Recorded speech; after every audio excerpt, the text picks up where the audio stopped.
Bismillah. Un homme avait un ami. Il s'aimait beaucoup. Le premier dit à son compagnon: Mon ami, je te promets que je ne peux pas gagner quelque chose sans partager avec toi. Celui-ci ne le contredit pas, et ils partirent ensemble se promener. Voici que le premier aperçoit une petite biche, couchée, morte de fatigue. Il appelle son compagnon. Viens voir, il y a quelque chose à terre. L'autre demande: Qu'est-ce que c'est?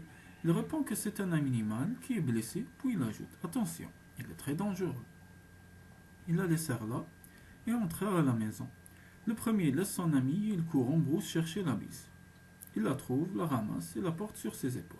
Pendant ce temps, son ami, ne l'ayant pas trouvée à la maison, va à sa recherche en brousse. Il l'aperçoit qui porte la biche. Avant que l'autre ne l'ait vue, il se cache et rentre chez lui.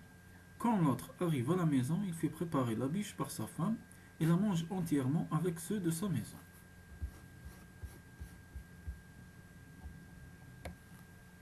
Le lendemain, son ami vient à nouveau le chercher. Mon ami, viens, allons nous promener.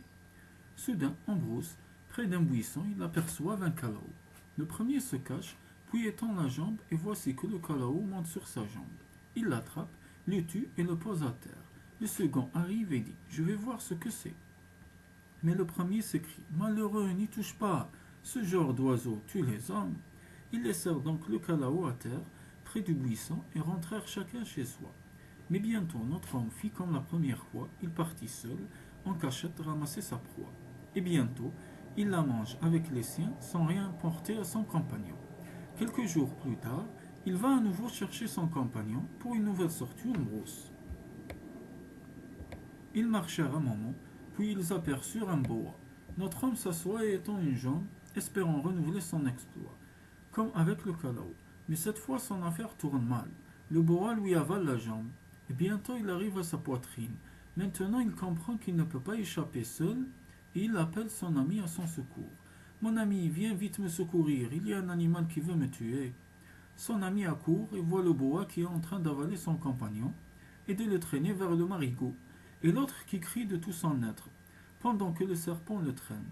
Il résiste comme il peut et saisit un buisson de ses deux mains. Son ami, quand il voit cela, prend son coupe-coupe et coupe le buisson, et le boa poursuit sa marche vers son trou d'eau. Chaque fois que le malheureux attrape un buisson, son ami le coupe, et l'autre de pleurer et de crier jusqu'à ce que le serpent arrive au marigot et entre dans l'eau avec sa proie. Et bientôt celui-ci meurt noyé, et le boa peut achever tranquillement son travail. Alors son compagnon entre chez lui et dit aux habitants de sa maison: Vraiment, jouer au plus malin, cela gâte l'amitié. La pauvreté, elle, ne peut pas gâter l'amitié.